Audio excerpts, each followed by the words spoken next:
मंदिर एक ऐसा स्थान है जहां श्रद्धालु आत्मा को शांति और ध्यान की प्राप्ति के लिए आत्मनिर्भर होते हैं। मंदिर में बनी तमाम मूर्तियां हम सभी को अपनी तरफ बेहद आकर्षित करती हैं और इन पर बनी सुंदर कलाकृतियों को देखकर हर व्यक्ति कहीं ना कहीं मंत्रमुग्ध हो जाता है। कहने को तो भारत में अनगिनत मंदिर है जिनकी गिनती कर पाना लगभग नामुमकिन है।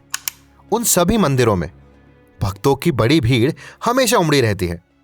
लेकिन मंदिर में ऐसी कौन सी चीज है जो किसी भी मंदिर को बेहद खास बनाती है? वो है मंदिर में बनी हमारी देवी देवताओं की प्रतिमाएं। यही प्रतिमाएं ही तो हैं जो मंदिर को सबसे ज्यादा खास बनाती हैं।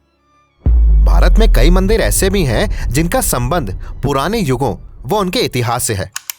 लेकिन जिस मंदिर के बारे में हम आप सभी को बताने जा रहे हैं वह ना तो पुराने युगों का है और ना ही इतिहास से है।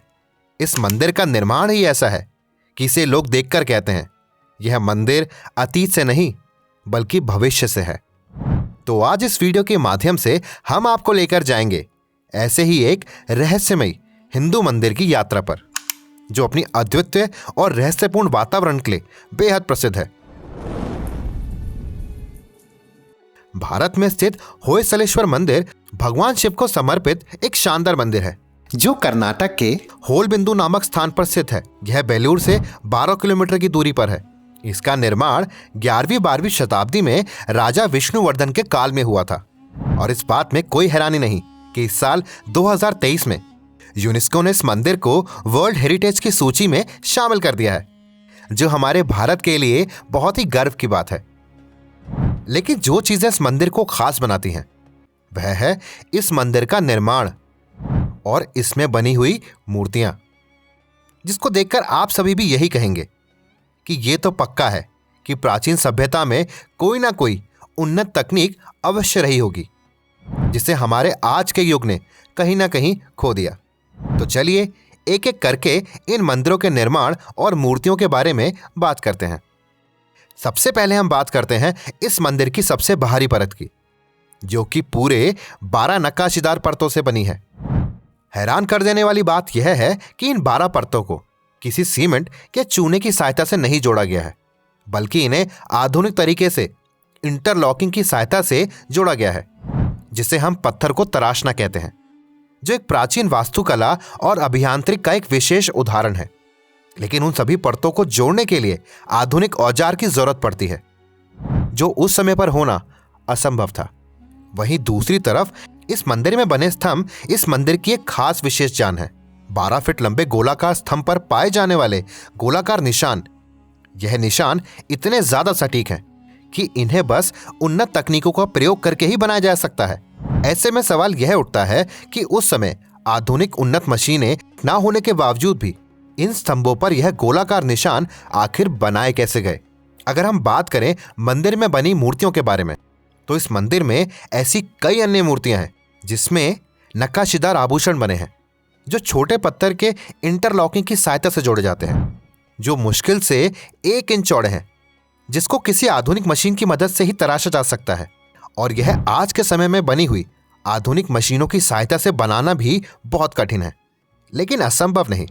अब यह सोचा जा सकता है कि आधुनिक उपकरण ना होने के बावजूद भी इतने पक्के सटीक तरीकों से नक्काशादरियां कैसे की जा सकती हैं। और अगर मंदिर में बनी मूर्तियों के आभूषण के अलावा अगर मूर्तियों पर गौर करें तो वह काफी आकर्षित मूर्तियां हैं। लेकिन इस मंदिर में सबसे आकर्षित मूर्ति है मसान भैरव की मूर्ति, जिसे एक दीवार पर तराशा गया है, जिसकी बनावट में अनोखी सी कलाकृति है। साथ ही मंदिर की अन्य मूर्तियों की तरह इसे भी आभूषण से तराशा गया है। लेकिन जो बात इस मूर्ति को सबसे ज्यादा अलग बनाती है वह है इस मूर्ति के हाथ में एक ऐसा यंत्र जो कि आधुनिक यंत्र के समान दिखाई देता है। लेकिन सोचने वाली बात यह है कि अन्य हाथों में प्राचीन सामान है, जैसे डमरू और इंसानी खोपड़ी। आधुनिक उपकरण जैसी दिखने वाली आखिर यह चीज है क्या? क्या यह सच में कोई आधुनिक उपकरण है जो हमें संकेत दे रहा है, या फिर यह हमारी महज एकमात्र कल्पना है? इन सभी मूर्तियों के बीच कुछ ऐसी मूर्तियां हैं जो कि एक अलग दिशा की ओर इशारा करती हैं। जैसे कि इस मंदिर के बाहरी तरफ एक नंदी भगवान की मूर्ति है, जो हर तरह के मौसम और धूल मिट्टी झेलने के बाद भी बहुत चमकती है और साथ ही वह जिस पत्थर पर बनी है वह बेहद चिकना पत्थर है, जिस पर हर मनुष्य अपना चेहरा बेहद साफ देख सकता है। ऐसा लगता है मानो इस मूर्ति को अभी के आधुनिक उपकरणों की सहायता से पॉलिश किया गया हो।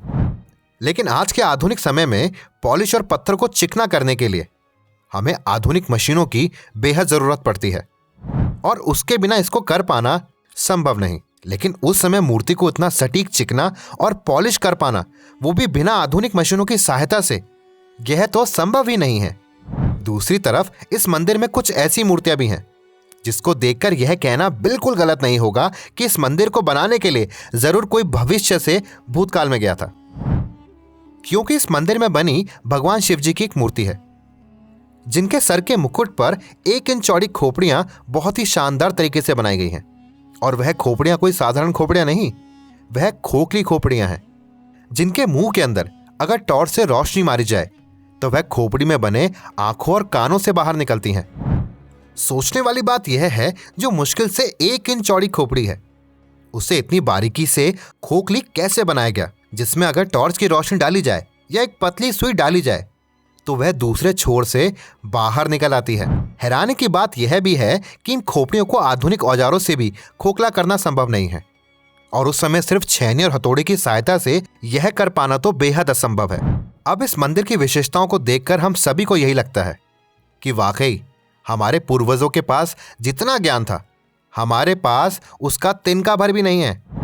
और यह कहना भी गलत नहीं होगा कि यह मंदिर अतीत में नहीं बल्कि भविष्य से है। ऐसे महान पूर्वजों को हमारी ओर से शत शत नमन।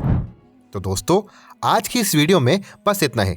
हम आशा करते हैं कि आप सभी को यह वीडियो बेहद पसंद आई होगी और अगर आपको यह पसंद आई है तो वीडियो को लाइक करना और कमेंट में अपनी राय देना बिल्कुल ना भूलें और साथ ही साथ इस वीडियो को साझा करना, जो कि आप सभी का कर्तव्य है। इस वीडियो को अपने सगे संबंधी और परिवार वालों के साथ साझा करना बिल्कुल ना भूलें। तो हम मिलते हैं आपसे अगली वीडियो में, तब तक के लिए धन्यवाद।